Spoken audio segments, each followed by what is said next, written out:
Okay, thank you everyone for joining us today. Welcome, good morning, good afternoon, whichever part of the world you are. Ransomware cyber attacks have been growing more than 700% since 2016, with 35% of these escalating into demanding massive ransoms, holding data hostage. So our speaker today, Michael Lisante, an industry leader in backup and security, will discuss how we can protect your organization and respond to these attacks. So brief housekeeping for everyone. Questions during the session can be sent using the chat panel below on your screen. Later on, we'll discuss some of your questions. We'll answer them. And then, feel free to drop down any questions you have during the session as well. So Mike, if you're ready, the floor is yours. Yeah, sure enough. Can you hear me okay? K6? Yep. Great. All right. Well, I've been on about 3 or 4 different conference calls and everyone was a different format. So Google over to Teams to everything. And so sometimes the audio gear doesn't quite line up right. So first, I want to thank everybody for joining us again and let you know that there's a lot of material to cover. Seems like there's new reports on ransomware every day. I don't know if it's just my news feed.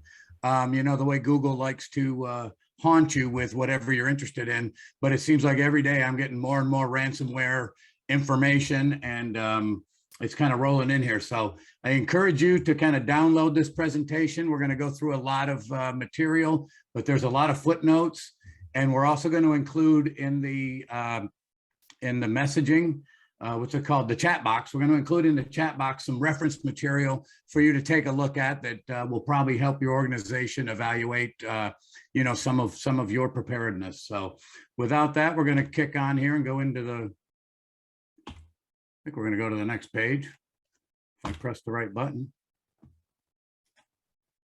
There we are. So today, what we're going to do is break this into 3 sessions. We're going to talk about the top threats for 2022 and kind of how they're getting access. We're also going to walk through some specific attacks. Then we're going to close it out with some last line of defense tips. Now, normally before I move into this, I like to present some scary ransomware headlines and horror stories. Now, clearly, I think we're all getting hit with that like crazy. So I don't think we need to do that. So I'm going to spare you that part, but I will let you know ransomware spending, the dollar spent is at a record number, always spent on prevention. We're also at a ransomware record cost from ransomware payments through cryptocurrency or whatever method. And also the actual cost of ransomware is at a maximum amount. So really what we're looking at is a true kind of escalation of arms here. Just like security firms are leveraging AI for the prevention, you can be sure that cyber criminals, they're in their R&D labs right now working on their own AIs for cyber attack. Now, AI and cyber attacks, that's a topic for another day. But for now, let's talk about the top trends for 2022.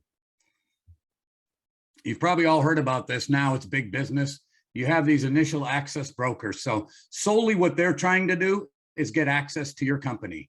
And then they're going to sell the credentials. The same way a company might go out and try to gather a bunch of credit cards. They don't actually do the credit card fraud. They just sell the credit cards to people to use. That's the same way here. So they're going to sell access to your account. So, I'm not going to run through all the details on this one, but as you can tell from this, they're large, sophisticated organizations. They're generating billions of dollars. And if you think about it for a second, right now, just like there's thousands and thousands of credit cards out there available, same thing with credentials. There's hundreds of credentials available for sale out there, maybe even yours. So these IABs, they have a sophisticated model. And what's interesting, if you look at it, it's sort of like buying a marketing list for these cyber criminals. They can get employee count, revenue, type of access, all the information you need, not only to set a ransom price, but they can also maximize cash flow. It used to be they would have to guess, sort of like cold calling the yellow pages. They'd have to guess who they were getting a hold of, but now they know the size of the company and about how much money they can charge after they get access. So it's really becoming a very sophisticated model. Another trend we're seeing is an increase in accomplice-based attacks. And you know what? 90% of ransomware attacks require a human to do something. So it's really no surprise that this is happening. I always thought it was kind of an urban legend, but it's a reality. So the recruitment, it's on the rise. It's tempting. And you can also see 27% were contacted over the phone in some of these examples. So in this one, you can kind of see in the bottom right corner, 40%, maybe $1 million in Bitcoin, right? So, I'm going to share some PDFs and red flags in the comments that'll give you some ideas that maybe you can modify and share with kind of your group as to things to look out for. But for now, let's kind of talk a little bit about the motives here. You've all heard about the Great Resignation, cost of living increases, sort of like you're most likely to be murdered by someone you know. The reality is, if somebody's going to cause harm, a lot of times it's an insider, either working with somebody on the outside or somebody, that's on the inside as well. So what we have here, if you think about it, is the number one excuse employees give for theft is that they didn't think they'd get caught. So I'm guessing that applies to a whole bunch of poor choices. I know it applies to some of mine when I was a kid. Anyways, so let's move on here and talk a little bit about money. Ransomware is a multi-billion-dollar bracket with plenty of money to go around. It's difficult to trace and attribute blame. Insiders could very well think, hey, I won't get caught. Let's just go with it. We're going to explore some of the security implications for this. Third row is my favorite. Security awareness training is ineffective, and it may teach malicious insiders to be better fake victims. Now, I'm not saying don't do training, but I am saying when somebody's complicit on the inside, it makes it more and more important to have things like quorum and requiring 2 employees to do something, because when somebody on the inside decides they're going to make a move on you, that's going to be a problem. So the other thing to think about is when somebody's getting terminated, who's like the second people to know? Usually HR knows first, IT knows second. If you're terminating somebody, usually the first thing you do is lock them down, especially if they're in the IT department. So if somebody would do it just because they're annoyed, theoretically, they would also do it if somebody offered them $500,000, maybe, I don't know. So it's just a lot to think about when it comes to somebody on the inside. We're going to talk a little bit about the evasion tactics. This is how they kind of hide in plain sight, as we talked about a little bit before. And then, so in this one, I'm going to encourage you to take a look at the footnotes, because this could be its whole sort of 2-day seminar in and of itself. But we're just going to look at a couple of common evasive techniques called living off the land. So 40% of attacks have some element of living off the land in them. And this is where an attacker gains access, but they remain undiscovered by using the common tools that are already available on the network. In fact, 91% use publicly available and legitimate tools. So let's look at an example of a living off the land attack. An email arrives with a Word document attached. Now today, everybody knows Word documents you got to be careful with. Here's an interesting one I read about really within the last 3 or 4 days. A PDF arrives, and my first thought with PDFs, they're usually pretty safe. This one has an embedded Word doc. The name of the Word doc happens to be has been verified. So after opening the PDF, users are greeted with a prompt, and the second file automatically launches, and it says the file, and the name, of course, has been verified. And then it says PDF, JPEGs, Excel documents may contain macros and viruses. The whole idea here is they're going to think, oh, the system already verified it.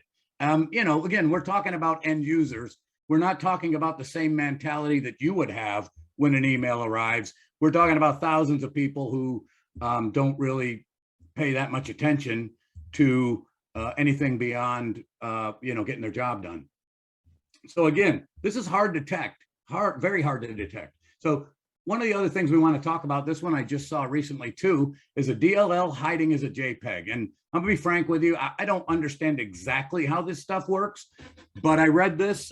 You can go look at it yourself on the Hacker News site, but it's very interesting.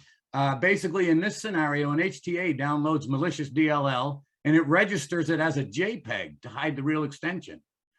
And then when it tries to be run via the RedServe 32 executable, the trick bot is injected into the Windows Error Reporting Manager. So Windows Error Reporting, and they're going to use a process hollowing to do that, right? So the Windows Error Reporting, that its job is to send data out. So that's one of the tools that's on the network that's going to be doing what it's supposed to be doing, but it's going to be doing probably more of it and doing it maliciously. So they try to use as many of these legitimate tools as possible.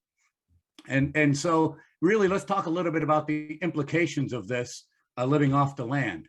Really, what this starts to mean is you can't rely on the known bads. Of course, you have to have antivirus. You have to keep out the known bads. But this is where you're going to need machine learning and pattern tracking around all of your assets, your users, your service accounts, to develop deep context about what they're doing, and then analyze it for any anomalies that may happen. And so really, that's going to be the key going forward, is getting deeper than just the known bads and understanding what should be happening and what's an anomaly on your network. And that has to be trained through machine learning. It just can't be done at scale any other way. So we're going to move on to a real life example here. This was a cyber attack that happened. The names have been removed because they don't really want to advertise the details of this challenge, but it started out, as so many do, with somebody opening an email. As we know, email and social engineering is the weakest link. So what we had here was we had it auto install, crawl the system and gather. I don't remember exactly which one this was, but it did its job.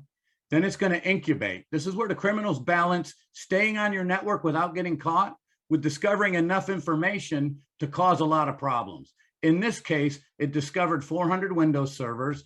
Then overnight, it encrypted every device running Windows. It completely locked up all the machines. And it's also interesting to note, 35% of companies, they run their backup application on a Windows server. I highlight that fact because this company, first report was, let's just recover from backup. But in this case, they couldn't do it. All their Windows machines were encrypted, including their Windows backup servers. So what happened? The employees arrived. They know they don't have a quick fix, so they send the employees home until further notice. So here's kind of what they started to do. They decided our only choice is to pay Bitcoin. So I'm going to recap here. 1 second to click, 3 weeks to incubate, overnight to encrypt the data, then demand for ransom same day. And of course, it turns out this company didn't have a Bitcoin account, nor did any of the employees. So the short version, they wire $70,000 to a friend of an employee's account. They had to get finance involved, of course. That's not really much fun. Anyways, finance approved the wire. They sent it to the friend's account to pay their ransom. It's not clear if the legal department was involved, but I suspect in these scenarios, get it done and then we'll beg forgiveness later was probably the state of mind. So the payment's made, the decryption keys arrive as promised. You probably heard different statistics, and right now the running number is about 83% of companies that pay the ransom, they receive accurate decryption keys.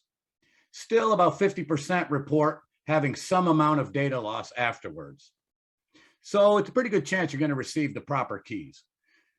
In this case, 400 keys in one text file, no indication of which to use where, right? So here they go.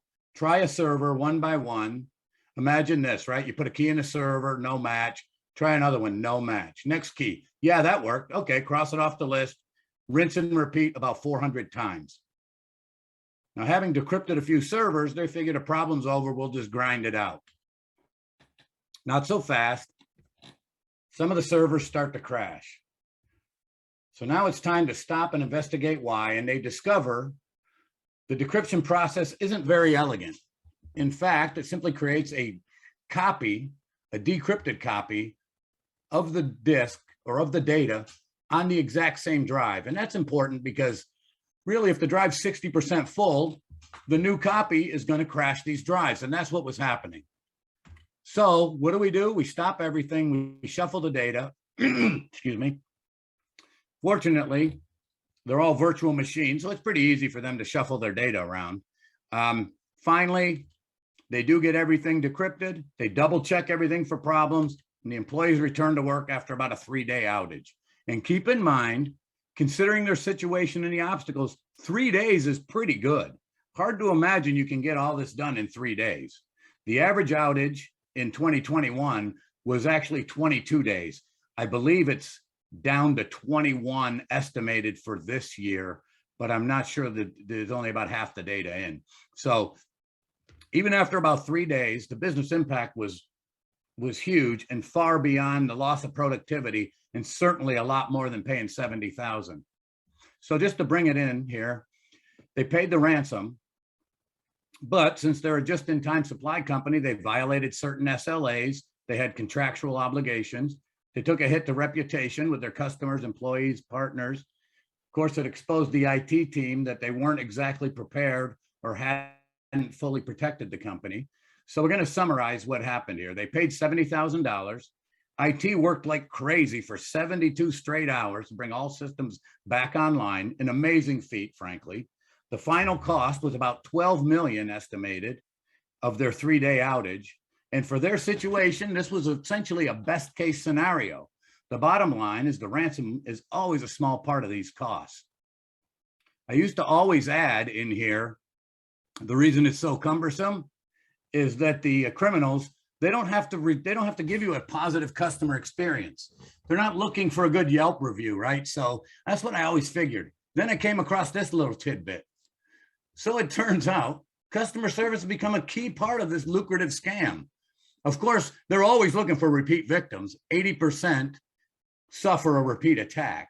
But what's interesting is ransomware negotiators, they're even grading cyber gangs on reliability and support. I guess it's sort of like an Angie's List for criminals. I don't know, it's some kind of an odd thing, but they're going to assist you in deciding if you should just pay or how to do it when you're dealing with these ransom negotiators. Okay, so we've talked a lot about what can happen. Let's talk about the basics of protection. It starts with multiple layers of protection. As I mentioned before, over 90% of successful cyber attacks require human interaction. Training can't be overemphasized. And it's not just a one and done. It's a continuous and tested effort. If 90% of people, if all employees can receive an email, sooner or later, they're going to get a malicious one. And think about it, 90% require a human to do something. Do you spend 90% of your budget educating humans?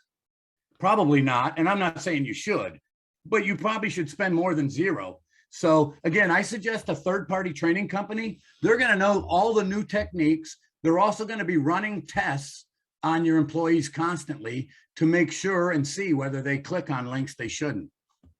The next thing you're going to do is always have protection at the edge. Again, these are the basics. You have to have this stuff. The key here is that if a person clicks on a known bad link, the edge protection is going to block it immediately. And keep in mind, most of these protect laptops, not necessarily all devices. And it's not an easy problem because emails arrive on the phone, laptop, iPad. At some point, all these devices tend to be on the same network talking to each other. So the third layer, antivirus and monitoring. With new attacks created daily, we certainly need to eliminate all known threats. This is keeping your antivirus up to date. There's a lot of choices. Pick one, keep it up to date, and make sure everything is covered. Increasingly important, pattern monitoring, software, and machine learning, sort of anomaly detection. We talked about that. That's becoming a must in today's environment because they're hiding in plain sight. You need to see which services are doing things they shouldn't be. If a service normally moves a mega data a day and all of a sudden it's moving gigs of data, you need to be alerted. You need to know that's happening behind the scenes. Next, we have the system patching and updates. There's all kinds of excuses. One of my favorites always been, one time it broke a server, we were down for an hour. So I like to stay a few releases behind. Security patches are a core requirement. Systematically patch everything as soon as possible.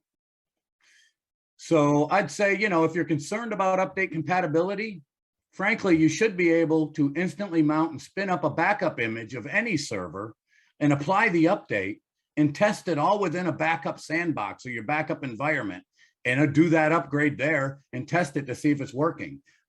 That's really should be very easy to do today for everybody. You don't need a full lab to do that. In this step, I also want to mention some of the OS OS management sort of user permissions. By default, you're always going to need to embrace the principle of least privilege. You need to lock it down and turn off any services that aren't absolutely required on any of your servers. Next, we have backups. They can save you if they're not susceptible to attacks or intrusions. Many traditional backup applications, they offer protection, but they also may be vulnerable, especially if they run on Windows or as a VM. And you've heard it, the backup is only as good as the ability to restore, and you can't restore if your data has been compromised. So let's take a look at the recovery. It always starts with test, and more testing. It's not enough to know you can recover. You need to know exactly how long it'll take. What's the recovery process? Is it well documented? If members of your core team aren't available, maybe you have teams on vacation or whatever, can you still recover? How hard is it to recover? Maybe next time you do a DR test, don't have your top man lead it. Have the second in command lead it. See what happens then. And if you're hit with malware, how long will it take to restore all your VMs to a specific point in time? Often we don't know for sure because we can't test at scale. We have limited resources. That means limited testing. Sometimes we only test 20, 30% of capacity. Also, testing by failing over a full site failover, that's great and it's important to do, but that doesn't necessarily work in a ransomware attack. Replication for high availability is great for certain failures. It's also excellent at replicating infected data. Most of the time, you'll need to roll back your replica, say 45 minutes to a good copy. How well does that work? Frankly, how do you find that exact recovery point? How long does it take? All of these are exercises you need to go through to help yourself understand, do you have everything in place to do a recovery under what is the most likely of circumstances? So then we're going to talk about what happens if these fail. So let's say that the training failed, they got through, the edge didn't stop it. AV wasn't up to date or didn't catch it. You delayed in patching a single server, maybe. It can be anything, right? Maybe you hit a Windows server, maybe it's on vCenter, maybe it compromised your backups. You got to go back further in time. You need to go deep into the archives. Is it reasonable to recover from 5 days ago, 7 days ago? Can you ever recover from losing that much data? Sometimes recovery isn't even an option. So there's many examples where this is the case, and I'm going to hope it's never your situation. And yeah, I know. Hope it's not a strategy, right? So let's just say you can recover from a backup. At Backup Technology, we've faced DR scenarios for over 16 years. We've never lost a client's data, but more importantly, we're continuously performing DR tests for our clients. That means our DR response team is constantly training and ready for when a disaster strikes. So always the age-old question, how do you improve performance? Practice. As my high school coach used to tell me, don't practice until you get it right. Practice until you can't get it wrong. I am 100% sure he didn't make that up himself, but he gets credit for it because that's probably the first place I heard it. Unlike most companies, we at Backup Technology, we're in the business of practicing, documenting, reporting, and running DR drills. So frankly, to say what's a pain in the ass for you, it's literally our whole business. That's what we do all the time. At any time, our DR team has several tests running and in various states of process. You're going to find that in a recovery situation, Backup Technology becomes the last line of defense for our clients. So let's talk a little bit about how to ensure your backups are available when you need them. So you're going to want your backup infrastructure to be as small a target as possible. So you're going to minimize your attack surface here. So what do I mean by that? Legacy systems have several separate components and they all need to interact. So you're going to have backup software. You may have different storage platform, different deduplication, different antivirus running across your backup, if you even have it, a cloud storage gateway server. Each of these components requires updates, patches, maintenance, and every surface is a potential vulnerability. Think about how most legacy backup backups were built. It's all about acquisition. Okay, we can do backup. We need a better storage platform. Let's buy this company and then we'll integrate it. Let's buy a antivirus that we can integrate with it. So all of these companies are kind of built on what I call, to some extent, the upside down pyramid. They don't have that foundation. They add on stuff as they go and need it. So in our case, we're going to use a hyper-converged appliance that's built in immutable storage. This is going to give us a simple single upgrade for all services. So the backup, antivirus, file, object, dedupe, indexing, all of that is built into the platform and updated with a single image. And this is going to be important for you to look at your platform from this perspective. How do you keep everything updated and compatible? We're talking in our case about a hardened platform that it was created in the age of ransomware. So on top of that, all your global operations can be managed from a single user interface. So that's kind of what I mean when I say minimize your attack surface. If your backup is running on 7 or 8 different maybe programs or platforms or standalone servers, you have a pretty big surface there for vulnerabilities. So next we're going to talk about the security measures. This is where we address the known threats. We have a built-in vulnerability scan and real-time alerts to assess your security posture. Keep in mind, so from this standpoint, you need to keep in mind that we're scanning backups here, not production. So sometimes we may back up an unknown threat, and then later it becomes a known threat. So the threat database is being continuously updated. When something does become a known threat, we'll detect it in the backup. And we're going to give you a notification that says, hey, this is in your backup. So since we're scanning the backup data all the time, this also allows us to say, here's a good, safe recovery point before we had any issues.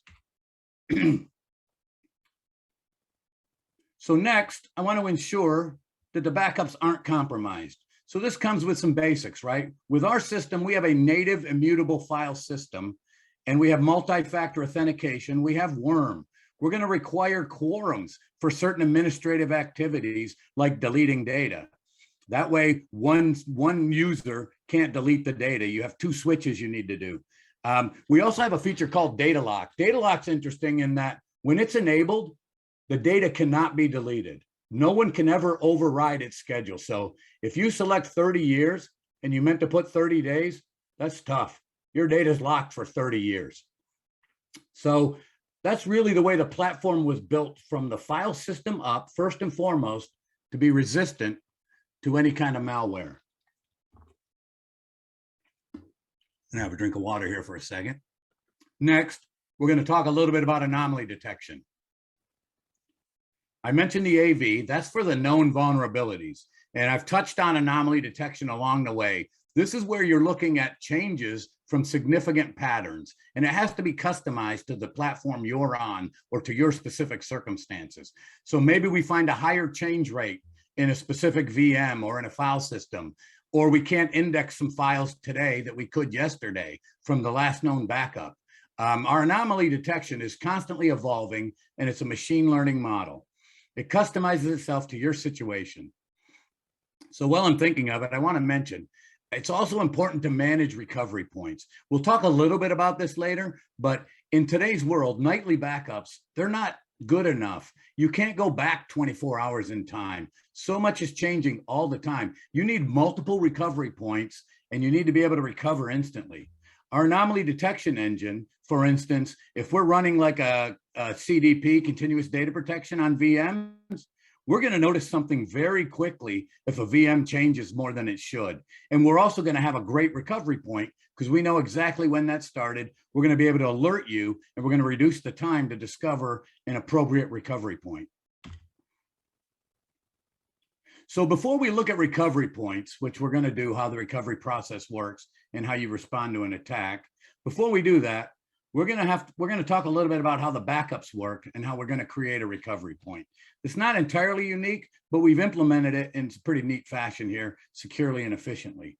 So as with most backups, we're going to take our first backup, and what that's going to be is your compressed deduplicated copy of the data in an immutable format. So this is where we do things a little bit differently. So let's say an hour later, 15 minutes later, whatever the backup is, and we're going to do another backup. Before we do that, we do a zero cost clone. So this is basically a virtual clone of the original immutable backup or the original file. And we're going to take that immutable, or we're going to take that image, and then we're going to apply all the changes. So at a change block level, we're going to apply the incremental to the clone. That gives us another full recovery point. And then we're just going to keep moving forward. So we do the same thing. We do a clone of backup 1, zero cost clone, and then we apply the incremental changes to it. So what's here when talking about the recovery point? Really, today, we're going to be doing incremental changes. So the incremental change of doing a backup, let's just say every hour for 5 hours, you're going to have the same amount of data moved as you would if you did one backup 5 hours later. The incremental change is the same. So having multiple backups today isn't really that big of a burden on the system if you're using modern backup techniques. In some instances, there is a high cost, but in most instances, if you're using a modern backup, it shouldn't be that big of a deal. And you really need to have those multiple recovery points. So now we have these immutable images, a whole catalog of them ready for instant restore. So what we're going to talk about now is our mass instant restore. I usually call it instant mass mount because we don't have to move the data before granting you access. We are essentially mounting the data on our storage platform. So for any recovery, we do it with a near zero RTO and at scale, with hundreds of virtual machines all at one time. We present those VMs back to vCenter. They're all mounted on storage, powered on, access is granted. Then after all that, and you have access to them, then we're going to vMotion them. So at that point, for some time, you're running on our storage platform, but your VMs, they're available almost instantly. So for hundreds of VMs, storage vMotion can take a while, but for the most part, you have instant access to start using it and start working on the servers and analyzing them while it's moving in the background. So let's compare this, and I'm going to go through this pretty quickly because you've probably all seen similar scenarios. But here, what we're going to do is with a legacy system, you initiate the restore. And a restore is truly a restore. You're actually moving the data from one place to another. So we need to rehydrate the VM, fully restore it, and then move that whole amount of data to the target device. And maybe apply an incremental, who knows. And at the very end of the process, that's where a user is going to get access. They don't get access until the very end of the process. So depending on data sizes, this can take 20 minutes to an hour. It can take a long time to move the data. It tends to be a math problem. So here we go. Let's talk a little bit about our scenario. We're going to initiate the restore. You get access right away to that data, literally within seconds. So you can start looking at the system. You can start analyzing it. So then we worry about moving the data back to your, say, PowerMax or Pure or Nimble or whatever your primary production storage is. We move it as we need to. Frankly, we don't care where it ends up. And in many cases, you don't even have to move it. If you're doing testing, you can just test it right on our environment. The big difference is you're going to have access immediately to that data. So let me summarize here. We're going to focus on predictable recovery. So for us, it's all about having a small attack surface and a single global platform to management. It's about having a vulnerability scanning, what we call cyber scan. That's for your known problems, and it's going to be always scanning your data. It's about keeping your backup safe with worm, immutability, quorum for deleting data. It's all built into the platform from the ground up. Next, it's about detection. And anomaly detection is going to be one of the keys to the future. Finally, it's about responding. When you're in a DR situation, you need to be able to respond and evaluate your options clearly and confidently. To do this, you're going to need predictable recovery timeline and accurate recovery points. Really, our annual tests equip our clients with these tools. And in many cases, we get alerted at the same time. So I ran through a lot of stuff pretty fast. I hope everybody found it useful and it's okay. Do you have any questions? We're going to put some resources in the download area into the chat. Yeah, it's available in chat, the downloadable resources. But as you can see there, Mike, we have a question. At what level will you know what data attackers have corrupted and what is your turnaround time? I think you've discussed this, but probably if you can elaborate. Sure. Yeah. So, it's going to depend where everything is always, I hate to say it, but it's always, it depends, right? So in a lot of cases, what we're looking at is what happened, what exactly was the circumstances, right? Where was it detected? In a recent case, we were doing a continuous backup on a company here in Houston on their Wi-Fi server. And we noticed immediately that there were a lot of changes in it. People were complaining they didn't have access to Wi-Fi. So what do? You start looking at the communication side of it. But we had an alert immediately that said, hey, our recent backup of this, the data changed a lot more than it should on a Wi-Fi server. So we could tell them immediately and say, hey, you need to roll this back to 2 o'clock 3 hours ago or an hour and a half ago, because there was an anomaly and it started to be encrypted or changed. So you can it all depends on where the point is and what we can do. But in a lot of cases, it's more important that you set your protection to be as regular as possible and as close to continuous data protection as possible. That way you have as many eyes on it as possible along the way. Mm-hmm. Right, and a question from Michael Perry, is the backup tech in my data center or on your servers? And how do you price CPUs, terabytes of backup, how long to bring from 0 to 100% covered? So a lot of details in here. Would you like to take this one, Mike? Or Michael? Yeah, I can kind of run through that. I think I have the main ideas. So we do about half of our business is sort of what I would call as a service, where our data center is the disaster recovery center for our clients. And they may have 1 or 2 or 3 data centers, but we're their overflow DR because they don't want to have that excess capacity on another site. But a lot of our clients have 2 or 3 data centers, and we'll help them set up a round robin on their environment. So, our service level goes from everything to being essentially like a partner that sells software and is here for support and management, getting alerts with you, to having a full service. In some cases, we're the backup administrators for some of our smaller clients, where we're in the middle of everything. So it's a pretty wide range.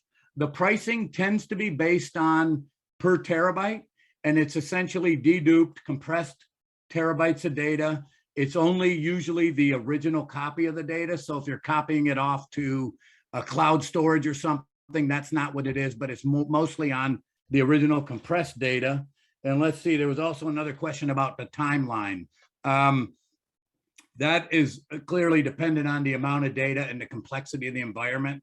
If you only have 50 or 80 VMs, usually, we're going to get something, we can get something on site by the time we get an agreement. We can get something on site within a few weeks, some hardware. Well, this time, I hate to say supply chain, I promised myself I wouldn't say it, but it's probably more like 4 weeks to get your new equipment on site.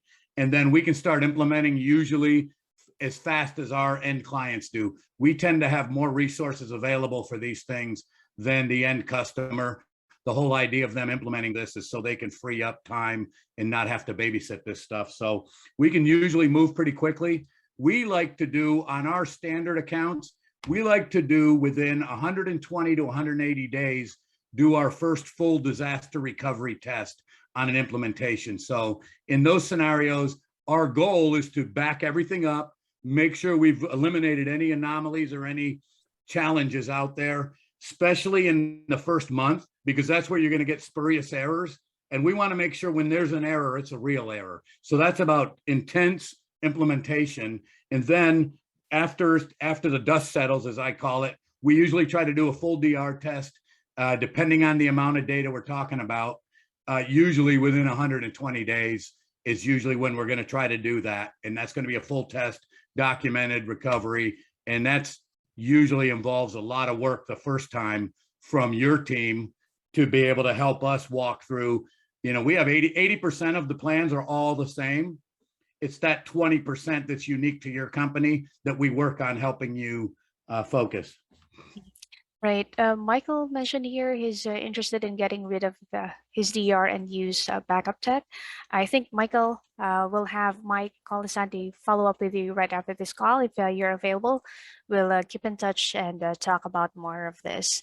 Since, of course, this session is just for 30 minutes as promised, and we also value the time of all of the attendees. So, Mike, I think we should conclude and let you have the closing remarks. Yeah, perfect. No, just I would say download the resources, but really the information I went through here took longer than half an hour, but I will tell you that if you go through the slides and read the articles that are in there, you can spend hours. And to me, it's fascinating reading to see what these criminals are doing and what the people are doing against them, spy versus spy. But I would say take another look at this and look at some of these links, and also download the resources we had. They're available for you, and reach out to me directly if you have any questions about anything I can help you with. I appreciate your time today. All right. Thanks, everyone.